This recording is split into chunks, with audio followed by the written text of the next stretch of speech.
Imagine I arranged for you to set up your own home anywhere in the world without asking anyone. You're walking down a path and you find a cave, you say, wow, this cave is amazing, it gets great sunlight, and you move in.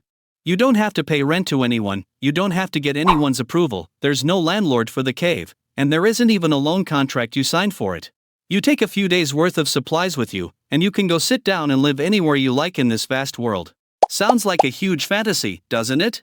But this was completely normal for people for a very long stretch of human history. In the last episode we talked about a world without money. Today, in this episode, we're going to talk about perhaps one of the biggest changes in the world's economic system, who started homeownership, and how it began. Out of millions of people, which crazy person decided, let's stop being nomads and settle down? We'll talk about that. Don't leave the video, because at the end I'm going to tell you a fascinating story about the world's first city that will blow your mind. On YouTube we're covering the history of economics from the beginning to the present day. This is part 2. You can check my channel for part 1. If you're ready, let's begin. Part 1. There was no such thing as a home to understand early humans. Let's slowly go back in time together. We're going back thousands of years. You're a small child living in the forest with your family. You live together in groups of 15 or 20 people. Back then, having 15 or 20 people together was already a large number. The population wasn't as big as it is now. There are no cities, no towns, nothing. Just a small community that trusts each other, living together. Now you're going to sleep under a tree, and some of you will keep watch to guard against wild animals. But there aren't enough fruits left here, so now you need to move somewhere else. When you leave, you don't need anyone's permission, and you don't need anyone's permission at your destination either: land, air, or water. Everyone can use everything. This is exactly how hunter-gatherers lived thousands of years ago, just as I described. Most things around them weren't considered anyone's property. People were simply consumers. When resources in a place ran out, these small groups would gather up and move to where the resources were. There were no concepts like today's worries: rent, title deeds, real estate agents, building management. Now let's jump forward thousands of years to today. You probably live in a city today, and every month, if you're not a homeowner, you experience rent stress. We have to get various permits to use many of the things nature offers. Which is the better order, the one our ancestors lived in, or the one we live in now? We'll search for the answer to that question together. So what changed to bring us to where we are today? I'll answer that in one word: agriculture. Part 2. How did agriculture begin? This was about 12,000 years ago. Different people lived in various parts of the world. There were small groups of people living in the Middle East, in China, in Mexico, and anywhere else you can think of. Then these people discovered something interesting, something they had never seen before, or hadn't fully understood.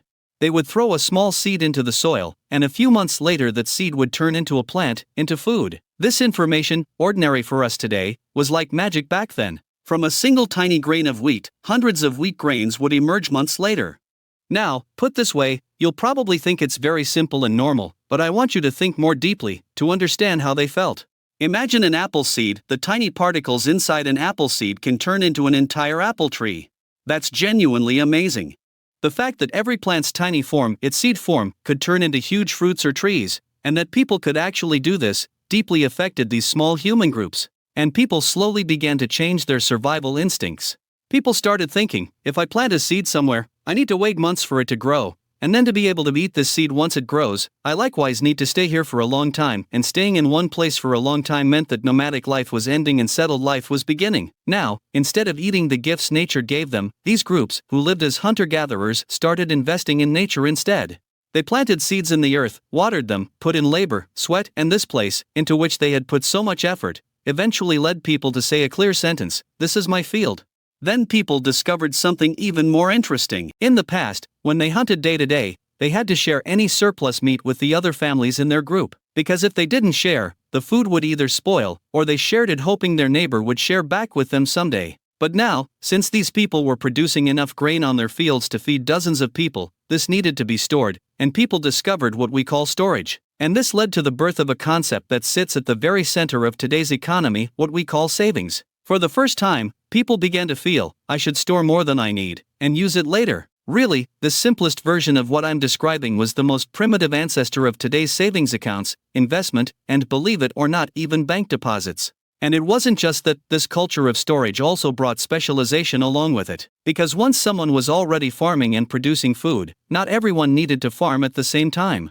Some people farmed and produced wheat or other crops, while others spent their remaining time advancing in different sectors like pottery making or construction work. This was the first time the idea emerged in economics that not everyone needs to do everything.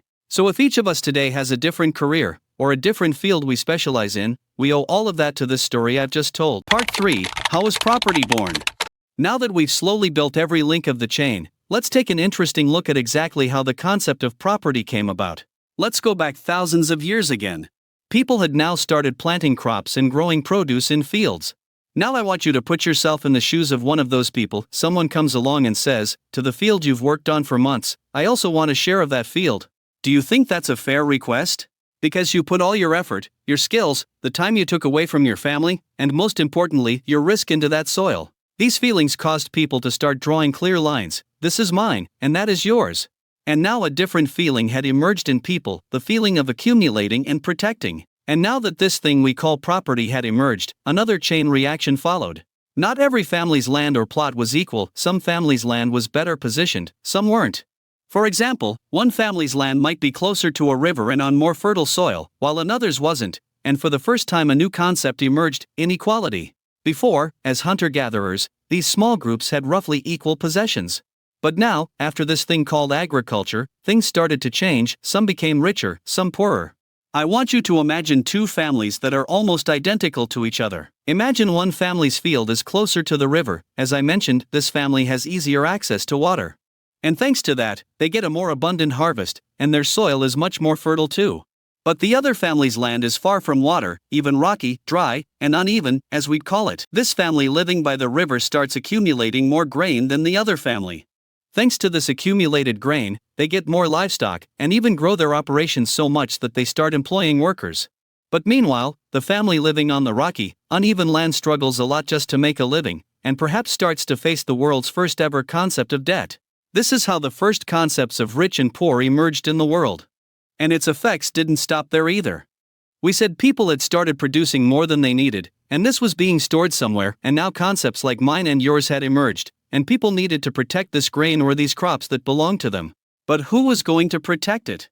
This is exactly the point where the people we call strong individuals, or leaders, or kings, began to emerge, saying, I'll protect you, but in exchange for protecting you, you need to give me a share.